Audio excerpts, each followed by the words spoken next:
Hi, Euro Cine Expo 2024. I'm on the cmotion stand with Steve. Good to see you again. Hi, good to see you again. Welcome.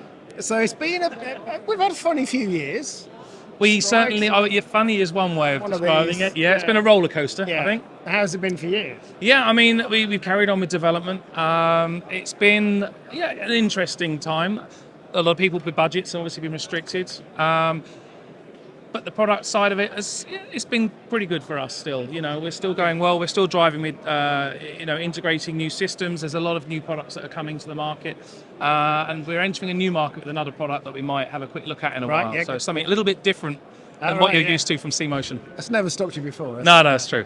But, has it been an opportunity to actually, R&D, and all that feedback you've had all that time to suddenly really dive into product development? With some side of things, yeah. I mean, we need to, developing a new product is one thing. That's a lot of resources, but it's seeing what we've got and how we can enhance it, how we can optimize it for the changing environment. So a lot of the wireless stuff that we'd use on the cine side, we've been incorporating it in live events as well. So it's transitioning the same products, and I've seen quite a few focus pullers that there's not the commercials, the features aren't happening.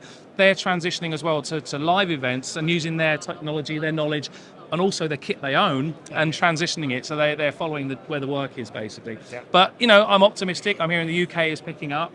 Spain has been a very good market. France is still very good. But a lot of others are still, in a recovery phase, I think is fair to say. Yeah. So, this is new, isn't it? Well, there's a little bit of a different setup, yeah. So we've always got a little bit of something happening. So we've got our wooden camera. So this is our European one. We have a slightly different model we use in the US trade shows. So a few weeks ago we had Cine Gear. We've gone with a nice lightweight Optimo Ultra times lens, which kind of dwarfs everything else. But here we've got our C Pro lens control set up with the C Pro Plus. Yep. So this is our most advanced lens control hand unit.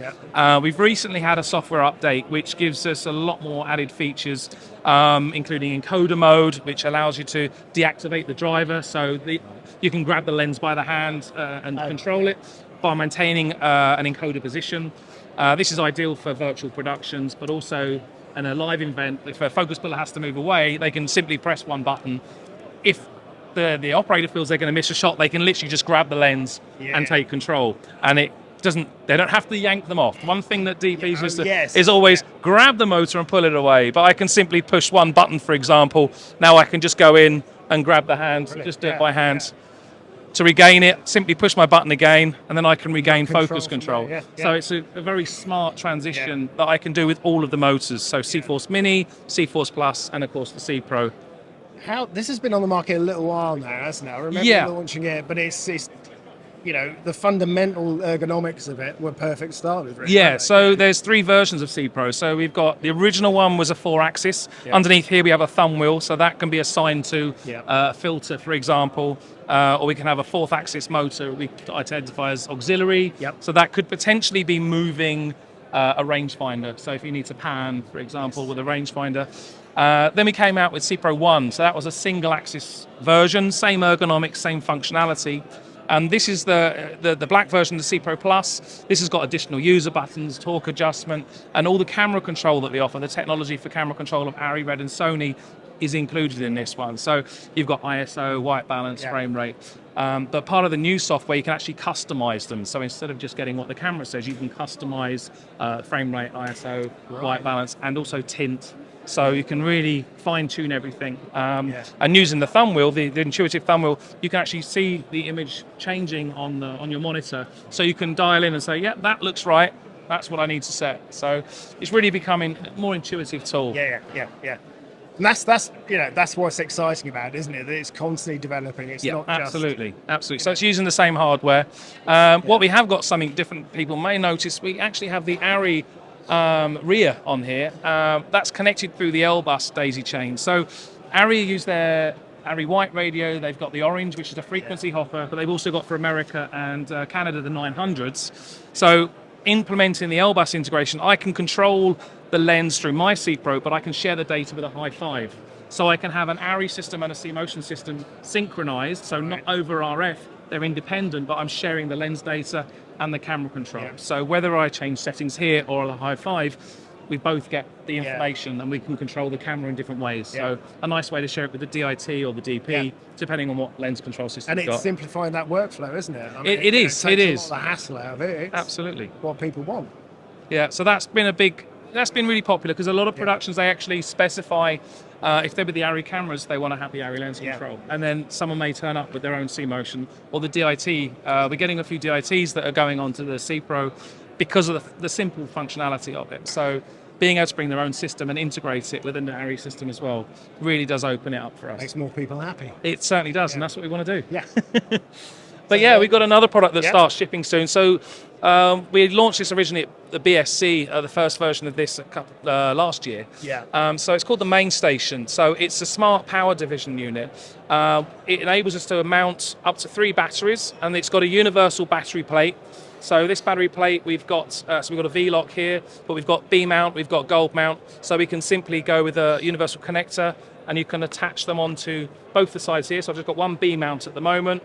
I've got a V mount here. This back plate is allowing for the 3rd battery to be connected. So it becomes basically a block battery, outputting up to 1,000 watts of power. Yeah.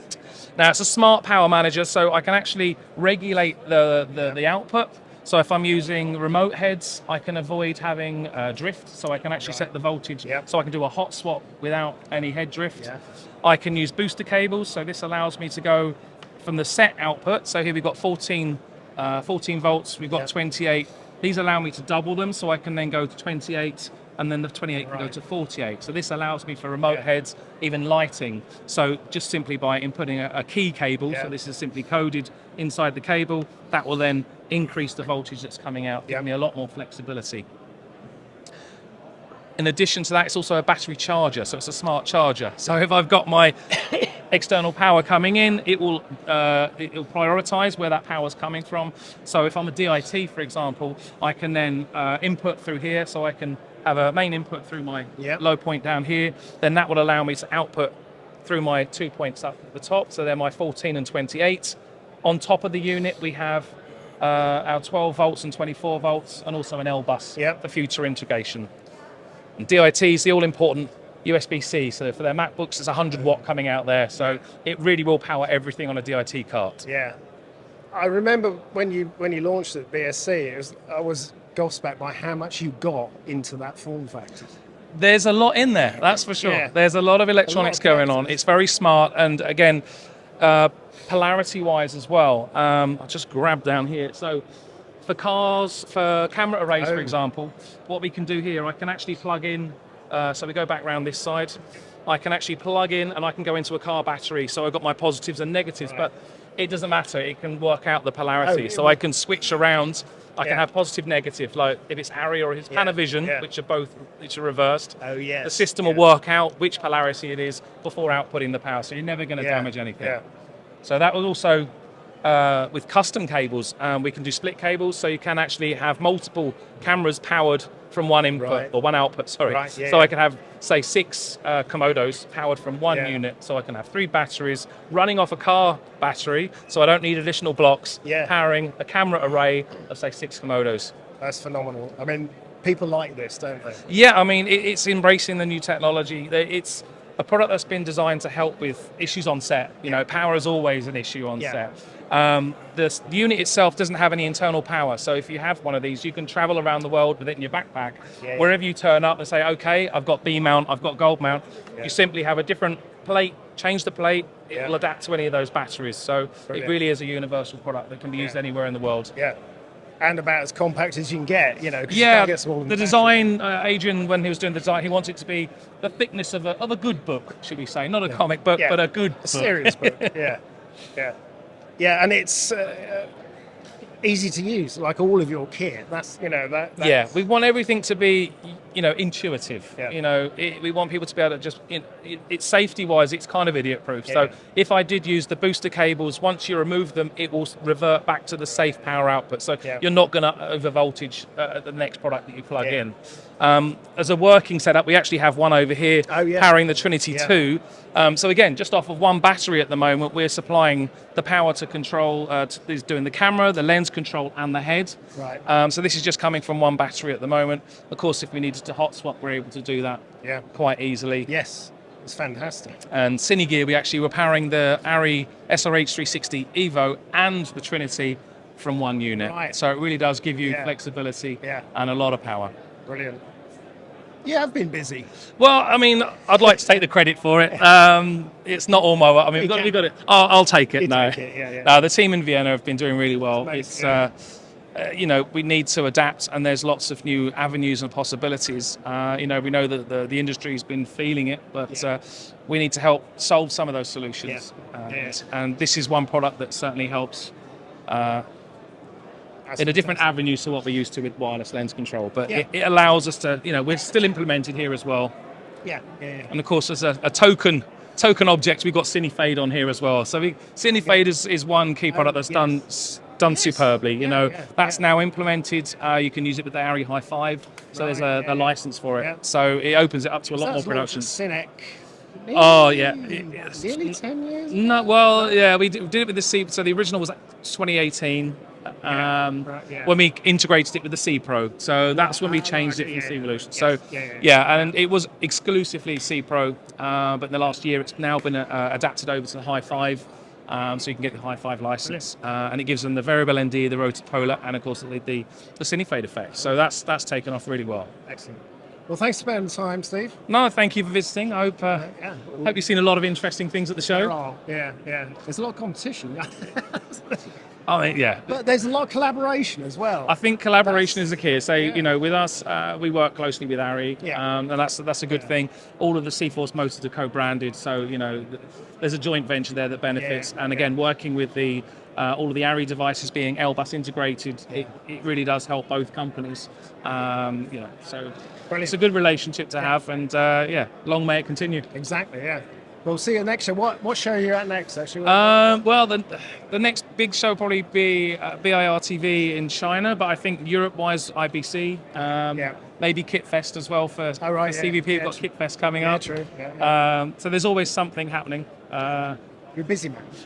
I like to be busy, and I mean, it's not always driving to do the sales. We got a very loyal customer base of customers, and it's education, and it's working on improving the system for existing customers as well as attracting new customers. Brilliant. Thank you, Steve. No, thank you very much. See you again soon. All right, take care. Cheers.